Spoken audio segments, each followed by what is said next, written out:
The truth of the share market channel में आपका स्वागत है। मैं भुवनेश अग्रवाल। नमस्कार दोस्तों, पिछले अक्टूबर से और ये फरवरी का महीना चल रहा है, बाजार में बड़ी धुआंधार उठापटक जारी रही है। और इन ऑल अगर देखें तो बाजार करीब 15% के डिक्लाइनेशन के साथ खड़ा है, यानी 15% की गिरावट आ चुकी है सारे इंडेक्स का एवरेज अगर करें तो। भारत के बाजार का 434 लाख करोड़ का मार्केट कैपिटलाइजेशन था, जो करीब 3,60,000 करोड़ रुपए के 360 लाख करोड़ के आसपास रह गया। काफ़ी घट गया, 70 लाख करोड़ रुपए घट गया। करीब 70 लाख करोड़ रुपीस का रिडक्शन बहुत होता है। और उस हालत में जब भारत की इकोनॉमी में कोई लकुना नहीं, कॉरपोरेट सेक्टर में कोई खास लकुना नहीं, बस इतना है कि कुछ शेयर्स के दाम जो थे कुछ सेक्टर्स में, जैसे स्मॉल कैप है, मिड कैप है, इनके शेयरों की जो प्राइसेस थी वो तूफानी गति से ऊपर बढ़ गई थी। पी रेशो बहुत ज़्यादा बढ़ गया था। और दूसरा कारण एफआईज की सेलिंग लगातार है पिछले 5 साल से। 8.5 लाख करोड़ का माल फॉरेन इंस्टीट्यूशनल इन्वेस्टर बेच चुका है। प्रॉफिट बुक किया है उन्होंने। ये कोई डिस्ट्रेस सेलिंग तो नहीं है, लेकिन प्रॉफिट बुक किया है, क्योंकि सन 2020 से खरीदते आ रहे। बीच में बेचा है थोड़ा बहुत, 17-18 में बेचा, 18-19 में बेचा था, बेचते रहते हैं। लेकिन ये लगातार जो सेलिंग रही है, सन 2022 में बेचा था 2,78,000 करोड़ का माल, और इस साल भी सन 2024 में भी करीब 2 लाख, 1.5-2 लाख करोड़ का माल ये बेच चुके हैं।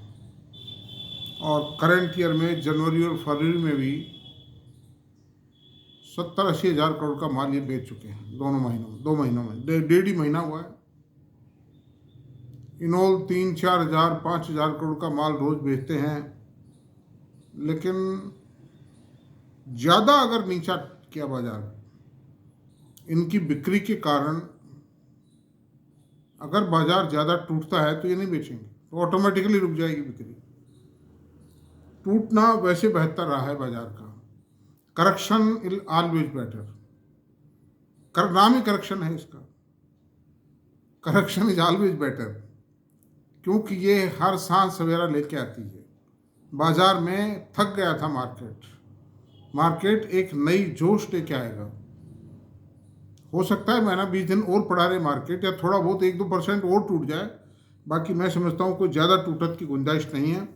कारण क्या है कि कॉरपोरेट सेक्टर के जो रिजल्ट आए अभी तक, वो रिजल्ट खराब नहीं कहे जा सकते। उनके मैं बताता हूँ आपको। डाटा जो हैं, क्या डाटा आए हैं कंबाइंड सारे सेक्टर्स का, सारे इंडेक्सेस का मिला करके। रेवेन्यू बढ़ा है 7.04, यानी सेल जो है 7.04 से बढ़ी है। 90% कंपनीज के रिजल्ट आ चुके हैं, तो रेवेन्यू बढ़ा है सबका 7.04, और प्रॉफिट बढ़ा है 13.74। तो प्रॉफिट ठीक बढ़ा है। अभी बताते हैं और चर्चा करेंगे। निफ्टी में सेल बढ़ी है 4.48%, प्रॉफिट बढ़ा है 14.94%। लार्ज कैप में 4.64% सेल बढ़ी है, और प्रॉफिट बढ़ा है 15.76%।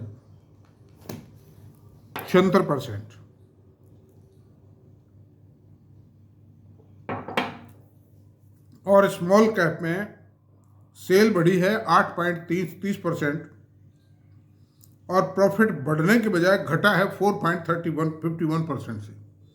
4.5% प्रॉफिट घट गया।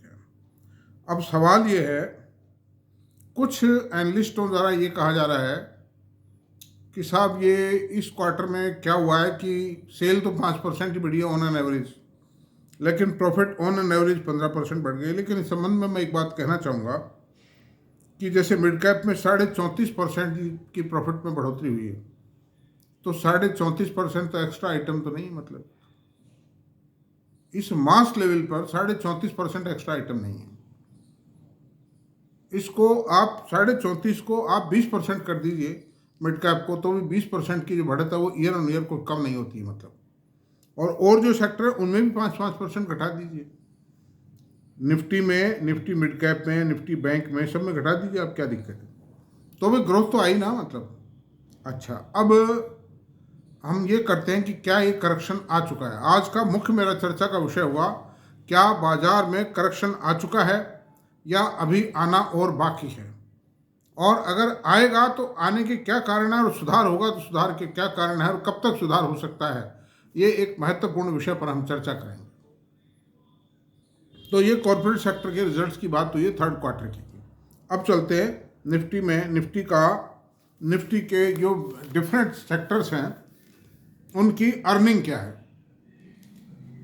पी रेशो क्या है उनका। हाँ, तो निफ्टी का पी रेशो 20.4 है, काफ़ी टूट गया, काफ़ी बॉटम में आ चुका है।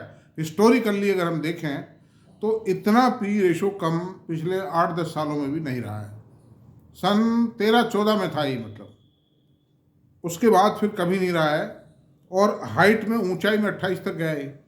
तो ये जो, यानी आप अभी भी 24 था, थोड़े दिन पहले 23.5-24 था, तो उस हिसाब से 4-5 पॉइंट का भी अगर आप इसको करेक्शन मानते हैं तो ये करेक्शन निफ्टी के लेवल पर सफिशिएंट है। अब चलते हैं बैंक निफ्टी। बैंक निफ्टी का पी रेशो 12.8 ही है। अभी 2-4 दिन पहले 13 पॉइंट समथिंग था, और कुछ टाइम पहले 16.5-17 था। ये भी काफ़ी घट चुका है। हिस्टोरिकली देखते हैं, हिस्टोरिकली निफ्टी बैंक का पी रेशो इतना कभी रहा ही नहीं है, मतलब। निफ्टी नेक्स्ट 50 का पी रेशो 21.4 है। तो अब ऐसी सूरत में ये भी 28-29 से टूट करके यहाँ आ गया, 21.5 आ गया। ये भी काफ़ी टूट गया है, मतलब इसको कोई अब बहुत ही बिलो नॉर्मल कहना पड़ेगा इसको। कारण क्या है कि निफ्टी नेक्स्ट 50 में जो क्रीम है इंडियन मार्केट की, वो इसमें है, मैं आपसे बता रहा हूँ। और 21.4 का पी रेशो तो निफ्टी के बराबर ही हो गया करीब करीब, मतलब ठीक है अब ये तो। और इसमें शेयर बहुत शानदार शानदार शेयर है। अब मिड कैप का जो पी रेशो 33.5 है, इसको आप ज़्यादा कह सकते हैं, लेकिन मैं इसको ज़्यादा नहीं मानता हूँ। This is on the very normal level पे मानता हूँ, क्योंकि इसमें शेयर कौन से हैं? Solar Industries, Tata Elxsi, Colgate, Bharat Forge, Max, KPIT, HDFC, AMC, Balkrishna Industries, Oracle, Patanjali, Mazagon ऐसे ऐसे शेयर हैं जिन्होंने 40-50% की, 30% की ग्रोथ अभी भी दे रहे हो, मतलब। तो इस हालत के ज़्यादातर शेयर ऐसे हैं। ऐसी सूरत में मिड कैप का जो पी रेशो 33.5 है, उसको ज़्यादा नहीं कहा जा सकता। It is quite a reasonable P ratio. Small cap का जो पी रेशो है वो भी 26.7 26.7 है। ये भी क्वाइट नॉर्मली मानना पड़ेगा, मतलब। कारण क्या है कि निफ्टी इटसेल्फ का जो मार्केट कैपिटलाइजेशन 210 लाख करोड़ था, जो अब घट करके करीब 1,90,000 करोड़ रुपये रह गया।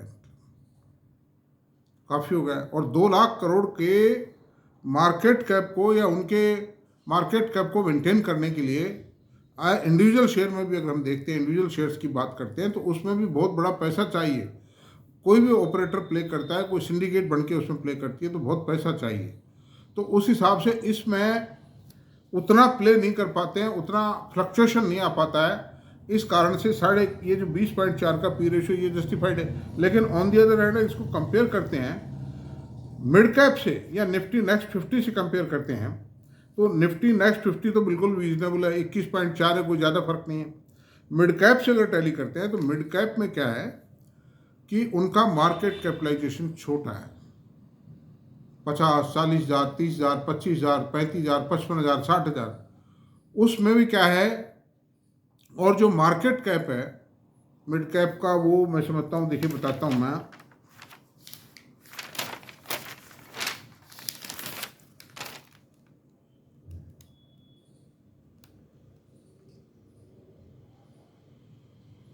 मिड कैप का जो मार्केट कैप था वो 60,850 करोड़ रुपए था, जो अब घट करके 49,597 करोड़ रुपए गया, यानी 12.07 लाख की कमी आई है उसमें।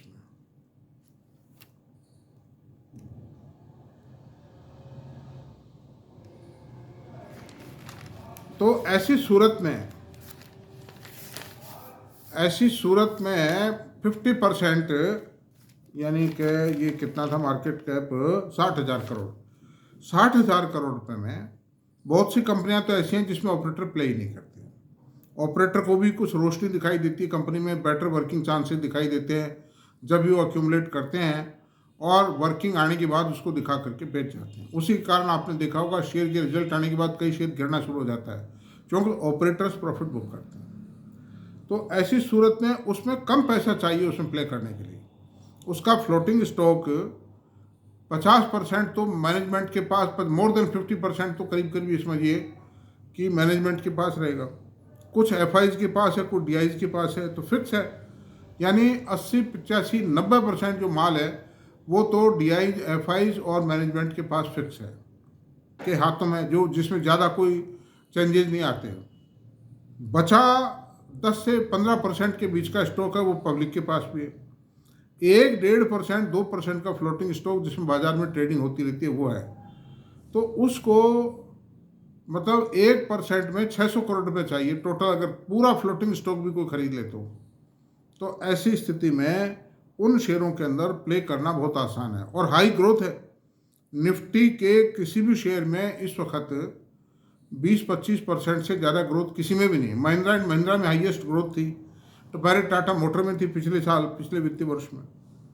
लेकिन अब कोई भी ऐसा शेयर नहीं है जिसमें 20% से ज़्यादा ग्रोथ हो। लेकिन मिड कैप के अंदर निफ्टी नेक्स्ट 50 में बहुत शेयर मिल जाएंगे। जैसे सोलार इंडस्ट्री का रिजल्ट आया 70-80%, मजगांव का रिजल्ट आया 60% की ग्रोथ है नहीं, बालकृष्ण इंडस्ट्री है, और साहब आपके केपीआईटी है जैसे, तो वरुण ब्रेवरीज है जैसे। इन शेयरों के जो रिजल्ट हैं ज़बरदस्त रिजल्ट है कि वरुण ब्रेवरीज में 38% की हाइक आई है प्रॉफिट के अंदर इस क्वार्टर में, ईयर ऑन ईयर। तो ऐसी सूरत में इनके अंदर अगर इनका पी रेशियो इतना है भी तो वो कोई ज़्यादा नहीं है। रहा सवाल कि अब क्या बाजार और कितना करेक्ट होगा। देखिए मेरे हिसाब से बाजार बहुत कुछ करेक्ट हो चुका है, लेकिन फिर भी इसका नाम शेयर बाजार है। ऑपरेटर्स कमर बांध के खड़े हैं। अब वो कमर कहाँ तक मतलब वो बांधे रखेंगे, कहाँ तक है इस पर हैमरिंग करेंगे, ये तो कोई भी नहीं कह सकता। There is no God is available on the earth who can say what is the bottom, what is the perfect and last bottom level of the market. Nobody can predict. ऐसी सूरत में मैं एक ही बात कहूँगा कि जिन लोगों के पास लिक्विडिटी अवेलेबल है वो लोग इस पर गंभीरता से चिंतन करें। मेरी बात पर मैं ये नहीं कहता हूँ खरीदें, लेकिन चिंतन करें, सोचें, सलाह मशवरा चालू करें। और एक साथ क्यों खरीदते हो सारा? आपके पास मान लो 1 करोड़ रुपए है, आप सारा क्यों खरीदते हो एक साथ? आप खरीदिए, उसमें से 3 लाख रुपए का माल खरीदिए एक दिन, फिर चुप्पी साध जाइए, और वो भी उन शेयरों में खरीदिए जिनमें उस दिन करेक्शन ज़्यादा हो। स्ट्रेटजी ये अडॉप्ट करनी पड़ेगी। दूसरी बात है कि बाजार में ऐसे बहुत रीजन मौजूद हैं इकोनॉमी में, इकोनॉमी की जो कमजोरी आई थी 2 महीने के लिए, 2 क्वार्टर्स में, दैट कमजोरी इज ऑलमोस्ट वाइप्ड आउट। अब वो समाप्त हो चुकी है वो कमजोरी। मैं नहीं समझता कि दिस कमजोरी, this weakness is still existing. उसके कारण बताता हूँ मैं आपको। देखो आरबीआई ने इंटरेस्ट रेट को घटाया है, ये एक नया प्लस पॉइंट ऐड हुआ है बाजार के अंदर। दूसरा है इन्फ्लेशन में 0.9 की कमी आई है एक साथ, क्वार्टर ऑन क्वार्टर नहीं, month on month. Liquidity, RBI ने लिक्विडिटी डाल दी है 3 से 3.5 लाख करोड़ की, वो डाल रहे हैं प्रोसेस में, वो डाल रहे हैं मतलब। और आरबीआई का मैं समझता हूँ जो ये जो संजय मल्होत्रा साहब हैं, मुझे तो बहुत अच्छे लगे आज।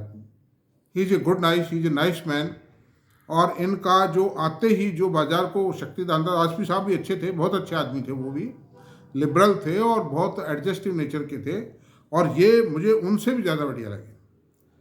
तो इन्होंने देखे आते ही तो लिक्विडिटी डाली बाजार में, वो भी सीआरआर घटा के गए थे दास साहब भी, और इन्होंने आते ही लिक्विडिटी डाली बाजार में। जैसे ही एमपीसी की मीटिंग हुई 0.25% का ब्याज घटा दिया, और आई एम वेरी होपफुल कि जो अगले महीने में मीटिंग होगी, नेक्स्ट मंथ में मीटिंग होगी, उसमें भी निश्चित रूप से 0.25 ब्याज घटेगा, अभी मान के चलेगी, because the government is bent upon two revive the market, revive the economy. 5.5% की जीडीपी से सरकार का रेवेन्यू नहीं बढ़ेगा, और सरकार के सोशल कमिटमेंट बहुत ज़्यादा है, मतलब उन कमिटमेंट को जब भी पूरा कर पाएंगे जब प्रोडक्शन बढ़ेगा, कंजम्पशन बढ़ेगा, जब भी टैक्स इनकम होगी गवर्नमेंट की। 8th पे कमीशन माथे पे आ रहा है, मतलब under these circumstances social security के दुनिया भर के कमिटमेंट कर लिए गवर्नमेंट ने, पॉलिटिकल एक अपने स्ट्रेंथ को बनाए रखने के लिए, चुनाव जीतने के लिए समझिए। राज्य सरकारों ने भी किए हैं, केंद्र ने भी किए हैं। अगर प्रोडक्शन और कंजम्पशन नहीं बढ़ेगा, एक्सपोर्ट नहीं बढ़ेगा, then we will hardly survive. फिर सरकार का रेवेन्यू फर्स्ट क्लास चल रहा है, अभी तक कोई कमी नहीं, 15 करीब रफली 15% ग्रोथ है। कॉर्पोरेट रिपोर्ट्स है 3rd क्वार्टर की अच्छी आई हैं। आरबीआई ने रबी क्रॉप फर्स्ट क्लास आ रही है, रूरल प्रॉस्पेरिटी बढ़ेगी, रूरल डिमांड बढ़ेगी, कंजम्पशन बढ़ेगा। और ऑटोमोबाइल सेल जो दब गई थी वापस उठ के आई, और मैंने ऐसा जीवन में बहुत कम देखा है कि इतने शॉर्ट पीरियड में इकोनॉमी दोबारा रिवाइव कर रही है। And thanks to the RBI and government both कि उन्होंने इस मार्केट का रिवाइव किया है, कर रहे हैं, उसके लिए कड़े कदम उठाए इन्होंने। अच्छा साहब, रहा सवाल 2 बिंदु हैं अब इसमें, नेगेटिव पॉइंट 2 पर विचार करते हैं। एक तो एफएफआई सेलिंग है। अगर एफएफआई सेलिंग 3-4 हज़ार रुपये पर डे की, या यो मानिए आप 50-60 हज़ार करोड़ रुपए साल की 22 सेशन होते हैं, 2-2.5 करोड़ का एवरेज लगा लीजिए आप, तो करीब 53-54 हज़ार या 50-55 हज़ार करोड़ रुपए महीने की सेल भी अगर ये करते हैं तो भी कोई दिक्कत वाली बात नहीं, मार्केट उसको एब्जॉर्व कर जाएगा। क्यों कि 26 हज़ार करोड़ की तो SIP आती है, उसके अलावा HNI का इन्वेस्टमेंट म्यूचुअल फंडों में डायरेक्ट इन्वेस्टमेंट है, उनका डायरेक्ट भी बाइंग करते हैं, और जो कॉरपोरेट्स हैं, इंडिविजुअल्स हैं, डायरेक्ट और लमसम अमाउंट लगाते हैं म्यूचुअल फंड में, वो भी अलग है। तो लिक्विडिटी पर्याप्त अवेलेबल है, तो ये अब्जॉर्व हो जाएगी ये तो सेल, और ये भी कोई जरूरी नहीं कि बेचते ही रहेंगे। इन्होंने भी ज़्यादा बड़ा जो माल अक्टूबर-नवंबर में बेचा था, हैवी सेलिंग, वो इसलिए की थी कि इनको ये उम्मीद थी, अक्टूबर में की थी, क्योंकि अक्टूबर में, सितंबर में ही कर डाली थी एंड में, अक्टूबर में की थी, क्योंकि वो रिजल्ट जो आ रहे थे 2nd क्वार्टर के वो खराब आ रहे थे। आपने देखा होगा अब कोई बहुत हैवी सेलिंग नहीं कि एक दिन में 10,000 करोड़ का माल बेचते, ऐसा नहीं हो रहा है। 3,000, 2,500, 3,500 करोड़ का माल ये बेचते हैं, जो आराम से अब्जॉर्व हो जाता है। तो एक तो ये बात रही। तो एफएफआईज की सेलिंग को लिक्विडिटी पर्याप्त है, और ब्याज की रेटें घट रही हैं, तो लोगों का एफडीआर के प्रति रुझान घट करके, और बट नेचुरल है ये SIP, mutual fund, share market, इनकी तरफ ही रुझान आएगा। गोल्ड भी बहुत महंगा हो चुका है, गोल्ड में भी अब पैसा नहीं लगेगा, क्योंकि सेचुरेशन आ चुका है। हर चीज़ की एक सीमा होती है। नंबर 2 बात कि ट्रंप साहब का जो ये टैरिफ वार है या ट्रेड वार है, कुछ भी कह लीजिए, ये ट्रेड वार के फिलहाल जितना हो चुका है उतना है, उससे ज़्यादा फिलहाल अभी नहीं बढ़ेगा। और उसका रीज़न बताता हूँ। उन्होंने एक कमेटी बना दी, एक तो मोदी जी से वार्ता हो चुकी है, तो मोदी जी से वार्ता में कुल मिलाकर के सेटिस्फैक्ट्री एक, मतलब मोदी जी ने बड़ी बुद्धिमानी से ट्रंप साहब से बात करके बड़े तरीके से उसको सेटल कर लाए, मतलब कि भाई ये सन 2030 तक 500 बिलियन का ट्रेड बढ़ाएंगे हम, दोनों देश मिलकर के आपस में इक्वल ट्रेडिंग बढ़ाएंगे। नंबर 2 कि ट्रंप साहब ने एक कमेटी बनाई है कस्टम इम्पोजिशन टैरिफ के लिए, तो वो कमेटी अप्रैल में अपनी रिपोर्ट देगी, फिर सरकार उस पर विचार करेगी।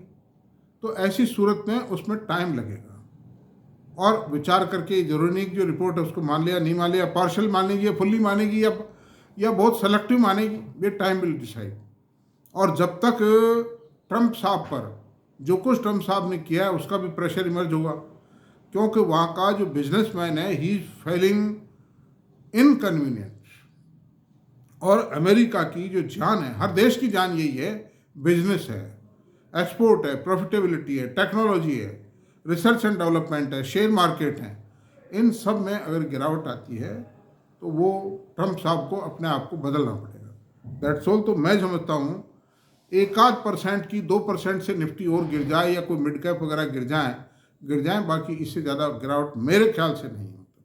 Because the fourth quarter results, ये सभी मान रहे हैं एनालिस्ट की फोर्थ क्वार्टर के रिजल्ट इससे भी बेटर आएंगे, थर्ड क्वार्टर से भी। ईमानदारी की बात यह है। तो दोस्तों, आज चर्चा काफ़ी कर ली है मैंने खुल करके, कोई शेयर का नाम मैंने लिया है। और ये मैं आपसे बताता हूँ, हाँ मैं एक और बात बताता हूँ, आप इन शेयर्स पे चर्चा करते रहें, इन शेयरों पर विचार करें। खरीदने की मेरी कोई रिकमेंडेशन नहीं है। KPIT है, न्यूजेन सॉफ्टवेयर है, हिंदुस्तान एरोनॉटिक्स, वारी है, प्रीमियम एनर्जी है, टाटा पावर है, मजगांव डोक है, भारत इलेक्ट्रॉनिक्स है, और केफिन टेक्नोलॉजी कैंप्स है, और अडानी पोर्ट है। इन शेयरों को आप जांचें, परखें। मैं वीडियो बना चुका हूं सब पर, मेरे पहले से वीडियो मौजूद है, एक 2 बार वीडियो बना चुका हूं। तो इनकी देख लें, समझें आप, और तसल्ली से काम करें। भारी भरकम खरीदारी ना करें, बहुत तसल्ली से चलें। बाजार कहीं नहीं जाएगा, बाजार खूब अवसर देता है। और मीडियम टर्म के हिसाब से इन्वेस्टमेंट करें। शॉर्ट पीरियड के इन्वेस्टमेंट इन्वेस्टर को खा जाते हैं कई दफ़ा। मीडियम टू लॉन्ग टर्म चलिए आप, मतलब रात और दिन में, एक रात में एक दिन में कुछ नहीं होने वाला है। That's all. इतना काफ़ी है। आज चर्चा को यहीं समाप्त करते हैं। और मेरा वीडियो अगर दोस्तों पसंद आया है तो इसको सब्सक्राइब करें, लाइक करें, शेयर करें, कमेंट करें। Thank you very much.